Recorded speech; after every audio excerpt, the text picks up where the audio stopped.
ದೇವಭೂಮಿ ಪ್ರಯಾಗ್ರಾಜ್ನಲ್ಲಿ ಮಹಾ ಕುಂಭಮೇಳದ ವೈಭವವನ್ನು ನೋಡೋದಕ್ಕೆ ಕೋಟ್ಯಾಂತರ ಯಾತ್ರಿಕರು ಪ್ರತಿದಿನವೂ ಕೂಡ ಈ ಪ್ರಯಾಗ್ರಾಜ್ನ ಈ ಪುಣ್ಯ ನೆಲದ ಪಾದ ಸ್ಪರ್ಶ ಮಾಡ್ತಾ ಇದ್ದಾರೆ.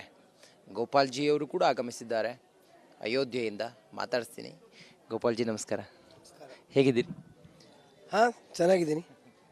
ಹೇಗಿದೆ ಮಹಾಕುಂಭ? ಮಹಾಕುಂಭ ಇಡೀ ದೇಶದ ಮೂಲೆ ಮೂಲೆಗಳಿಂದ ಜನ ಬರ್ತಾ ಇದ್ದಾರೆ. ಕೋಟ್ಯಾಂತರ ಜನ ಬರ್ತಿದ್ದಾರೆ. ಸರ್ಕಾರದ ಅಂಕಿಅಂಶ ಪ್ರಕಾರ 40 ಕೋಟಿಗೂ ಹೆಚ್ಚು ಜನ ಇಲ್ಲಿವರೆಗೆ ಸ್ನಾನ ಮಾಡಿದ್ದಾರೆ. ವ್ಯವಸ್ಥೆಗಳನ್ನು ಸಾಕಷ್ಟು ಮಾಡಿದ್ದಾರೆ. ಈಗ ಮೊನ್ನೆ 5ನೇ ತಾರೀಕಿಂದ ಅನೇಕ ಸನ್ಯಾಸಿಗಳು ಖಾಲಿ ಮಾಡಿದ್ದಾರೆ. 26ನೇ ತಾರೀಕುವರೆಗೆ ಕುಂಭಮೇಳದ ಸ್ನಾನ ನಡೆಯುತ್ತೆ. ಶಿವರಾತ್ರಿ ಕೊನೆಯ ಸ್ನಾನ ಅಂತ ಸಾಮಾನ್ಯ ನಂಬಿಕೆ. ಸಾಮಾನ್ಯವಾಗಿ ವಸಂತ ಪಂಚಮಿ ನಂತರ ಸಂಖ್ಯೆ ಸಾಕಷ್ಟು ಕಡಿಮೆ ಆಗ್ತಿತ್ತು. ಈ ವರ್ಷ ಮಾತ್ರ ಅದು ನಿರಂತರವಾಗಿ ಮುಂದುವರೆದಿದೆ. ಈಗಲೂ ಸಹ ಒಳ್ಳೆ ಸಂಖ್ಯೆಯಲ್ಲಿ ಜನ ಬರ್ತಿದ್ದಾರೆ. ಗುರುಗಳೇ, ಗೋಪಾಲ್ಜಿ, ಈಗ ನಾವು ಗಮನಿಸಿದ್ರೆ ಕೆಲವು ಶಾಹಿ ಸ್ನಾನಗಳು ಹಾಗೆ ಪುಣ್ಯ ಸ್ನಾನಗಳನ್ನು ಗಮನಿಸಿದಂಗೆ ಒಂದು 2 ಕೋಟಿ, 3.5 ಕೋಟಿ, 4 ಕೋಟಿವರೆಗೂ ಕೂಡ ಜನ ಇದ್ದಾರೆ. ಕನ್ಸಿಸ್ಟ್ ಆಗಿ ನೋಡಿದರೆ 1 ಕೋಟಿ ಪ್ರತಿದಿನವೂ ಕೂಡ ಇರೋ ಹಂಗೆ ಕಾಣಿಸ್ತಾ ಇದೆ. ಈ ಬರುವಂಥ 1 ಕೋಟಿ ಜನರಲ್ಲಿ ಒಂದು 5% ಜನ ಅಯೋಧ್ಯೆ ಕಡೆಗೆ ಬಂದರೂ ಕೂಡ ಅಲ್ಲಿ ಎಷ್ಟು ಕ್ರೌಡ್ ಆಗ್ಬೋದು? ಸಹಜವಾಗಿ ಅಯೋಧ್ಯೆಯಲ್ಲಿ ಹೇಗಿದೆ ಈಗ ಪರಿಸ್ಥಿತಿ? ಯಾತ್ರಿಗಳ ಸ್ಥಿತಿ, ಬರೋರಿಗೆ ಹೋಗೋರದೆಲ್ಲ ಒಂದು ಚಲನವಲನೆಲ್ಲ ಹೇಗಿದೆ ಗೋಪಾಲ್ಜಿ? ಅಯೋಧ್ಯೆಯಲ್ಲಿ ಕಳೆದ ಜನವರಿ 26ನೇ ತಾರೀಕಿಂದ ಇವತ್ತಿನವರೆಗೆ ಅತಿ ಹೆಚ್ಚು ಅಂದರೆ 4,25,000 ಜನ ದೇವರ ದರ್ಶನವನ್ನು ಮಾಡಿದ್ದಾರೆ. ನಿನ್ನೆನೂ 3,85,000 ಜನ ದರ್ಶನ ಮಾಡಿದ್ದಾರೆ. ಸೊ ಪ್ರತಿನಿತ್ಯ 3 ಲಕ್ಷ, 3.5 ಲಕ್ಷ, 4 ಲಕ್ಷ ಈ ರೀತಿ ಜನರ ದರ್ಶನ ನಡೀತಾ ಇದೆ. ನಾವು ಅದಕ್ಕೆ ಬೇಕಾದಂಥ ಎಲ್ಲ ವ್ಯವಸ್ಥೆಗಳನ್ನು ಮಾಡಿದ್ದೀವಿ. 8 ಪಂಕ್ತಿಗಳಲ್ಲಿ ಜನ ದರ್ಶನವನ್ನು ಮಾಡ್ತಿದ್ದಾರೆ. ದೇಶದಲ್ಲಿ 8 ಪಂಕ್ತಿಯ ದರ್ಶನ ಎಲ್ಲೂ ಇಲ್ಲ. ಒಟ್ಟೊಟ್ಟಿಗೆ 8 ಪಂಕ್ತಿಯಲ್ಲಿ ದರ್ಶನ ನಡೆಯುತ್ತೆ ಮತ್ತು ಎಲ್ಲರೂ ಆನಂದವಾಗಿ ದರ್ಶನ ಮಾಡಿಕೊಂಡು ಹೋಗ್ತಾ ಇದ್ದಾರೆ. ಆದರೆ ಸರ್ಕಾರನೂ ಒಳ್ಳೆಯ ವ್ಯವಸ್ಥೆಯನ್ನು ಮಾಡಿದೆ. 1 ವೇ ಟ್ರಾಫಿಕ್ ಮಾಡಿರೋದ್ರಿಂದ ಗೊಂದಲಗಳು ಕಡಿಮೆ. ಬೆಳಗ್ಗೆ 5 ಗಂಟೆಗೆ ದರ್ಶನ ಶುರುವಾದರೆ ರಾತ್ರಿ 12 ಗಂಟೆವರೆಗೆ ದರ್ಶನ ನಡೀತಾ ಇರುತ್ತೆ ನಿರಂತರವಾಗಿ. ಒಟ್ಟಿನಲ್ಲಿ ಎಲ್ಲ ವ್ಯವಸ್ಥೆಗಳು ನಡೀತಾ ಇದೆ. ಊರಿನ ಸಾಮಾನ್ಯ ಜನರಿಗೆ ಸಹಜವಾಗಿ ಕಷ್ಟ ಆಗುತ್ತೆ. ಮುಖ್ಯ ರಸ್ತೆ ಅದು ನಾನ್ ವೆಹಿಕಲ್ ಝೋನ್ ಆಗಿದೆ. ಹೀಗಾಗಿ ನಡ್ಕೊಂಡು ಹೋಗಬೇಕು.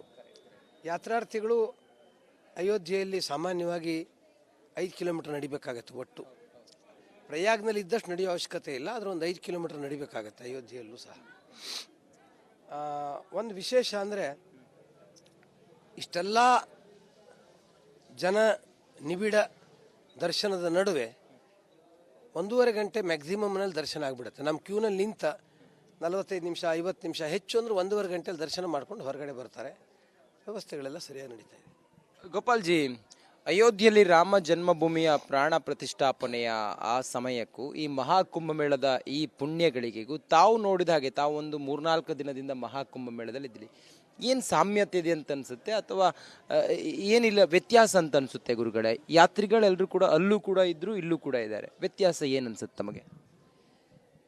ಅಯೋಧ್ಯೆಗೆ ಪ್ರಾಣ ಪ್ರತಿಷ್ಠೆ ನಂತರ ಇಡೀ ದೇಶದಿಂದ ಜನ ಬಂದಿದ್ದರು.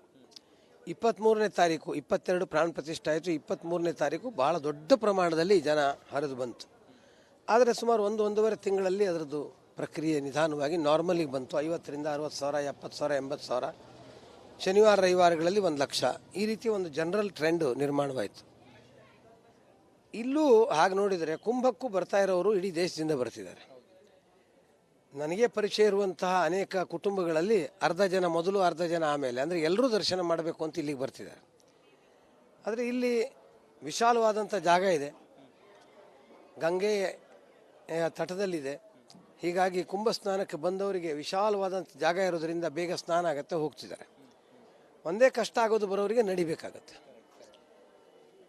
ಎಲ್ಲೇ ಓಡಾಡಬೇಕು ಅಂದರೂ 10-15 ಕಿಲೋಮೀಟರ್ ನಡೀದೇನೆ ಕೆಲಸನೇ ಆಗಲ್ಲ. ಅಷ್ಟು ಕಷ್ಟ ಜನರಿಗೆ ಅನುಭವಿಸಬೇಕು. ವಯಸ್ಸಾದವರು ಬರದೇ ಇರೋದು ಒಳ್ಳೆಯದು. ಯುವಕರು ಯಾರು ಆನಂದವಾಗಿ ನಡ್ಕೊಂಡು ಹೋಗ್ಬೋದು, ಅವ್ರು ಬಂದರೆ ಅವರಿಗೆ ಅನುಕೂಲ ಆಗುತ್ತೆ. ಗೋಪಾಲ್ಜಿ, ಯಾವೊಂದು ಧರ್ಮದಲ್ಲೂ ಕೂಡ ನೋಡಿ ಈ ಕಮಿಟ್ಮೆಂಟ್ ನಾವು ನೋಡ್ಲಿಕ್ಕೆ ಸಾಧ್ಯ ಇದೆಯಾ ಅಂತ. ಬೆಳಿಗ್ಗೆ ನಾವು 2 ಗಂಟೆಗೆ ಪಲಿಮಾರು ಶ್ರೀಗಳ ಜೊತೆಗೆ ಪುಣ್ಯ ಸ್ನಾನಕ್ಕೆ ಹೋಗಿದ್ವಿ. 85 ವರ್ಷದ ಒಬ್ಬರು ಅಜ್ಜಿ ಕೈಯಲ್ಲಿ ಊರುಗೋಲನ್ನು ಹಿಡ್ಕೊಂಡು ಬೆಳಿಗ್ಗೆಯ ಆ ಬ್ರಾಹ್ಮಿ ಮುಹೂರ್ತದ ಪುಣ್ಯ ಸ್ನಾನಕ್ಕೆ ಆಗಮಿಸ್ತಾ ಇದ್ರು. ಬಹುಶಃ ಯಾವೊಂದು ಧರ್ಮದಲ್ಲಿ ಇಂಥದ್ದೊಂದು ಸನಾತನದ ಅಥವಾ ಈ ಒಂದು ಭಕ್ತಿ ಪರವಶವಾದಂಥ ಈ ನಂಬಿಕೆ ಬೇರೆ ಯಾವ ಧರ್ಮದಲ್ಲಿ ಅಥವಾ ಬೇರೆ ಯಾವ ನಂಬಿಕೆಯಲ್ಲಿ ಸಾಧ್ಯ ಇದೆಯಾ ಅಂತ. ಇದೇ ಹಿಂದುತ್ವದ ವಿಶೇಷ. ನಮ್ಮ ಧರ್ಮದಲ್ಲಿ ನಾವು ಕುಂಭಮೇಳಕ್ಕಾಗಿ ವಿಶೇಷ ಪ್ರಚಾರ ಮಾಡುವಂಥ ಅವಶ್ಯಕತೆ ಇಲ್ಲ. ಈಗ ಸೋಷಿಯಲ್ ಮೀಡಿಯಾ ಇದೆ, ಪ್ರಚಾರದ ಯುಗ ಇದೆ, ಅದಕ್ಕಾಗಿ ಆಗ್ತಾ ಇದೆ. ಟಿ ವಿ ಮೀಡಿಯಾ ಅಥವಾ ಎಲೆಕ್ಟ್ರಾನಿಕ್ ಮೀಡಿಯಾ ಇರ್ಬೋದು, ಪ್ರಿಂಟ್ ಮೀಡಿಯಾ ಇರ್ಬೋದು, ಅದೆಲ್ಲ ಪ್ರಚಾರ ಇವತ್ತು ಆಗ್ತಿದೆ. ಆದರೆ ಇದಕ್ಕೆ ಪಂಚಾಂಗದಲ್ಲಿ ಒಂದು ಡೇಟ್ ಕೊಡ್ತಾರೆ, ಅದರ ಆಧಾರದ ಮೇಲೆ ಇದು ನಡೆಯುತ್ತೆ. ಶ್ರದ್ಧಾವಂತ ಜನ ಇಡೀ ದೇಶ ತುಂಬ ಬರ್ತಾ ಇದ್ದಾರೆ ಮತ್ತು ಬಂದವರು ಒಬ್ಬರಿಗಿಬ್ಬರು ಇನ್ನೊಬ್ಬರಿಗೆ ಸಹಾಯಕರಾಗಿ ಬರ್ತಾರೆ. ಇನ್ನೊಂದು ವಿಶೇಷ ಅಂದರೆ ಬಂದವರೆಲ್ಲರಿಗೂ ಊಟ, ತಿಂಡಿ, ಚಹಾ, ಕಾಫಿ ಇದನ್ನು ಕೊಡಲಿಕ್ಕೆ ನಾವು ಜನರಿಗೆ ಅನುಕೂಲ ಮಾಡಿಕೊಡ್ಬೇಕು ಅಂತ ಬರ್ತಿರೋರು ಸೇವಾದಾರಿಗಳ ಸಂಖ್ಯೆನೂ ಭಾಳ ದೊಡ್ಡ ಪ್ರಮಾಣದಲ್ಲಿದೆ. ಅಂದರೆ ಇಲ್ಲಿ ಬಂದವರಿಗೆ ಯಾರೋ ಉಪವಾಸ ಇದ್ದರು, ಊಟ ಸಿಗಲಿಲ್ಲ, ಆ ಥರದ್ದು ಇರೋದೇ ಇಲ್ಲ. ಏನಾದ್ರು ಒಂದು ಸಿಗತ್ತೆ. ಊಟ ಸಿಗ್ಬೋದು, ತಿಂಡಿ ಸಿಗ್ಬೋದು, ಚಹಾ ಸಿಗ್ಬೋದು, ಬಿಸ್ಕೆಟ್ ಸಿಗ್ಬೋದು, ಹಣ್ಣು ಸಿಗ್ಬೋದು. ಬಂದಂಥ ಎಲ್ಲ ಭಕ್ತಾದಿಗಳಿಗೆ ನಾನೇನಾದರೂ ಸೇವೆ ಮಾಡಬೇಕು ಅನ್ನುವ ಭಾವ, ಇದು ಭಕ್ತರು ಮತ್ತು ಭಕ್ತರ ಸೇವೆ ಮಾಡುವ ಭಕ್ತರು, ಇದು ಭಾರತದಲ್ಲಿ ಕಾಣೋದು. ಸೊ ಎಷ್ಟೆಷ್ಟು ದೊಡ್ಡ ಜನ, ಶ್ರೀಮಂತರು, ದೊಡ್ಡ ದೊಡ್ಡ ಇಂಡಸ್ಟ್ರಿ ಇರೋರು ಪ್ರತ್ಯಕ್ಷ ಅಡುಗೆ ಮಾಡಿ ಬೇರೆಯವರಿಗೆ ಬಡಿಸ್ತಾರೆ, ಸ್ವಂತ ನಿಂತ್ಕೊಂಡು. ಅವ್ರ ಮನೆಯಲ್ಲೋ ಅವರಿಗೆ ಅಡುಗೆ ಮಾಡ್ಲಿಕ್ಕೆ ಬೇರೆಯವರು, ವ್ಯವಸ್ಥೆ ಮಾಡ್ಲಿಕ್ಕೆ ಬೇರೆಯವರು, ಇಲ್ಲಿ ಅವ್ರು ಬಂದು ಸ್ವಯಂ ತನ್ನ ಕೈಯಿಂದ ಬೇರೆಯವ್ರಿಗೆ ಊಟ ಹಾಕ್ತಾರೆ, ಸಾಮಾನ್ಯ ಬಡವರಿಗೆ, ಸಾಮಾನ್ಯ ಜನರಿಗೆ. ಇದು ಸೇವೆಯ ಒಂದು ಪರಮಾವಧಿ ಅಂತ ನಂಗೆ ಅನ್ಸುತ್ತೆ. ಗೋಪಾಲ್ಜಿ, ಅಮೆರಿಕದ ಜನಸಂಖ್ಯೆ 33 ಕೋಟಿ. ನಮ್ಮ ಒಂದು ಧಾರ್ಮಿಕ ಕಾರ್ಯಕ್ರಮಕ್ಕೆ ಸುಮಾರು 46 ದಿನಕ್ಕೆ ಇಲ್ಲಿವರೆಗೂ ಕೂಡ ಸೇರಿರುವಂಥ ಜನಸಂಖ್ಯೆ 43 ಕೋಟಿ 57 ಲಕ್ಷ. ಇದು ಯಾವ ಥರ ನಂಬಿಕೆ ಇದು? ಇದು ಏನಾಗ್ತಿದೆ ಹಾಗಾದರೆ? ಸನಾತನದ ವಿಚಾರಗಳು ಜನರಲ್ಲಿ ಎಷ್ಟು ಗಟ್ಟಿಯಾಗಿ ಬೇರೂರಿದೆ? ಇದು ಏನನ್ಸುತ್ತೆ ತಮಗೆ? ಇದು ಏನು ಸಂದೇಶವನ್ನು ದೇಶಕ್ಕೆ ಕೊಡ್ತಿದೆ ಗೋಪಾಲ್ಜಿ? ಜನರು ಶ್ರದ್ಧಾ ಭಕ್ತಿಯಿಂದ ಇಲ್ಲಿಗೆ ಬರ್ತಾರೆ. ಭಾರತದ ಜನತೆ ನಮ್ಮ ಧರ್ಮದಲ್ಲಿ, ನಮ್ಮ ಸಂಸ್ಕೃತಿಯಲ್ಲಿ, ದೇವರಲ್ಲಿ ನಂಬಿಕೆಯನ್ನು ಇಟ್ಟಿದೆ ಅನ್ನೋದಕ್ಕೆ ಇದೊಂದು ಸಾಕ್ಷಿ. ಬರೋರು ಬೇರೆಯವ್ರಿಗೆ ತೊಂದರೆ ಕೊಡೋದು ಇಲ್ಲ, ಯಾರನ್ನು ಆರೋಪನೂ ಮಾಡಲ್ಲ, ವ್ಯವಸ್ಥೆಗಳು ಕಡಿಮೆ ಇದೆ ಬೇಜಾರು ಮಾಡ್ಕೊಳ್ಳಲ್ಲ. 10-20 ಕಿಲೋಮೀಟ್ರ್ 30 ಕಿಲೋಮೀಟ್ರ್ ನಡ್ಕೊಂಡು ಹೋಗಬೇಕು, ನಡ್ಕೊಂಡು ಹೋಗ್ತಾರೆ. ತಲೆ ಮೇಲೆ ತಾವು ತನ್ನಂಥ ಬಟ್ಟೆ ಇತ್ಯಾದಿ ಹೊತ್ಕೊಂಡು ಕಿಲೋಮೀಟರ್ ಗಟ್ಟಲೆ ನಡೀತಾರೆ. ಆ ನೋವು ಅವರನ್ನು ಕಾಡಲ್ಲ, ಆ ನೋವಿನ ಆನಂದವನ್ನು ಅನುಭವಿಸ್ತಾರೆ. ಅಂದರೆ ಭಕ್ತಿಯ ಆವೇಶ ಅಂತ ಹೇಳ್ಬೋದು. ಭಕ್ತಿಯ ಒಂದು ಆವೇಶ, ಭಕ್ತಿಯ ಒಂದು ಆ ಶಕ್ತಿ, ಅದು ನಮಗೆ ಇಲ್ಲಿ ನೋಡಲಿಕ್ಕೆ ಸಿಗುತ್ತೆ.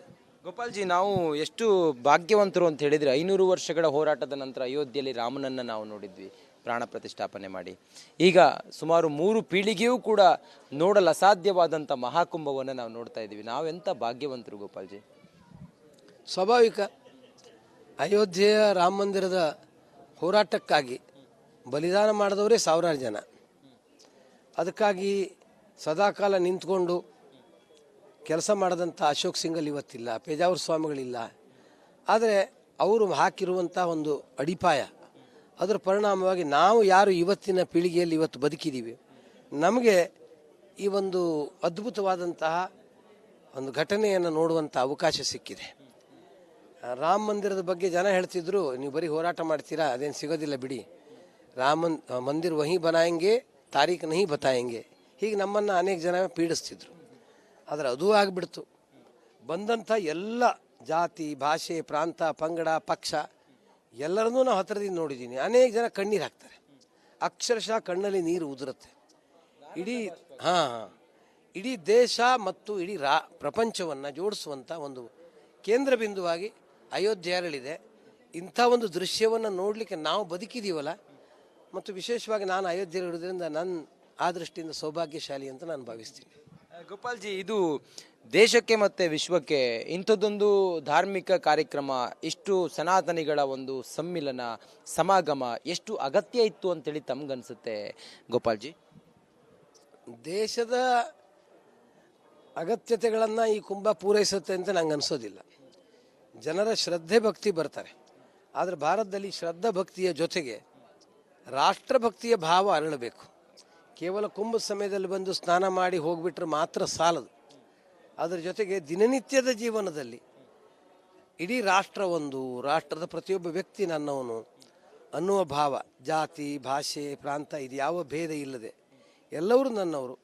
ಕಷ್ಟದಲ್ಲಿದ್ದವ್ರಿಗೆ ನಾನು ಸಹಾಯ ಮಾಡಬೇಕು, ಯಾರಿಗೂ ಮೋಸ ಮಾಡಬಾರ್ದು. ನಾನು ಉತ್ತಮವಾಗಿ ಹಿಂದುವಾಗಿ ಯಾವ ಶ್ರದ್ಧೆಯಿಂದ ಅಯೋಧ್ಯೆಗೆ, ಕಾಶಿಗೆ ಅಥವಾ ಪ್ರಯಾಗರಾಜಕ್ಕೆ ಬಂದು ಆ ಶ್ರದ್ಧಾ ಭಕ್ತಿಯಿಂದ ದೇವರ ಧ್ಯಾನವನ್ನು ಮಾಡ್ತೀವೋ, ಪುಣ್ಯ ಸಂಪಾದನೆಗೆ ಹೊರಡ್ತೀವೋ, ಅದನ್ನು ಪ್ರತ್ಯಕ್ಷ ಜೀವನದಲ್ಲಿ ರಾಷ್ಟ್ರಹಿತಕ್ಕಾಗಿ ಬದುಕುವ ಜೀವನ ಎಲ್ಲರದ್ದು ಆವಾಗ ಅದು ಬಹಳ ದೊಡ್ಡದಾಗತ್ತೆ.